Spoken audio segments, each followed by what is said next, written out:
विश्व आदिवासी दिवस पर कांग्रेस नेता राहुल गांधी राजस्थान के मानगढ़ धाम पहुंचे। सभा को संबोधित करते हुए उन्होंने कहा कि आदिवासी भारत के पहले मालिक हैं।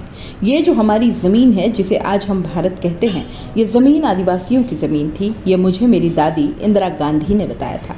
लेकिन भाजपा आदिवासियों को आदिवासी नहीं, वनवासी कहती है। यह आदिवासियों और भारत माता का अपमान है। मणिपुर की हिंसा को लेकर राहुल गांधी ने कहा कि प्रधानमंत्री चाहते हैं कि मणिपुर में आग लगी रहे। राहुल गांधी ने कहा कि भाजपा कहती है कि आप देश के मालिक नहीं हो, आप तो जंगल में रहने वाले लोग हो। वे आपको वनवासी कहते हैं और वही उन उद्योगपतियों को सौंपती है। वह चाहते हैं कि आहिस्ता आहिस्ता जंगल खत्म कर दे और आप कहीं के न रहें। राहुल गांधी ने यह भी कहा कि आदिवासियों को हर तरह का सपना देखना चाहिए। उन्हें पायलट, वकील, जो वो चाहें वो बनने का हक है।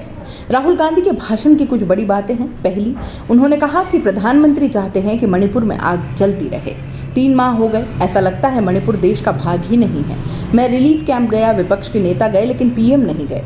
पीएम मणिपुर पर एक शब्द नहीं बोले। जहां भी ये लोग जाते हैं, किसी न किसी को लड़ा देते हैं, नफरत, हिंसा फैलाएंगे, बाकी लोगों के बारे में गलत शब्द प्रयोग करेंगे।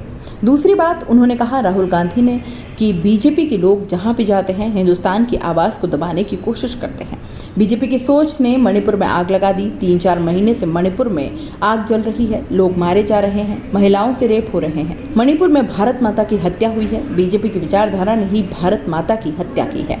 और तीसरी सबसे अहम बात उन्होंने कही कि राहुल गांधी ने गहलोत सरकार की चिरंजीवी स्वास्थ्य बीमा योजना को देश में सबसे बेहतर हेल्थ स्कीम बताते हुए कहा कि हम गरीबों के लिए सरकार चलाते हैं, आदिवासियों के लिए सरकार चलाते हैं।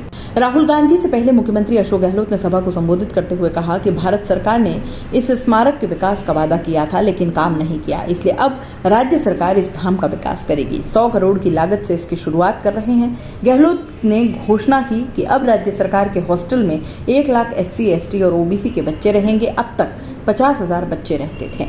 सभा को संबोधित करते हुए सचिन पायलट ने भी कहा कि आज पार्लियामेंट के अंदर भाषण देकर आए हैं। हर मोर्चे पर भारत सरकार फेल रही है। हमने कर्नाटक और हिमाचल प्रदेश में भाजपा की डबल इंजन की सरकार फेल की है। अब समय आ गया है कि भाजपा का दिल्ली वाला मेन इंजन ही फेल कर दिया जाए। प्रधानमंत्री की सभा से पहले मानगढ़ धाम को राष्ट्रीय स्मारक घोषित करने की बात जरूर चली थी, लेकिन ऐसी कोई भी घोषणा नहीं हुई।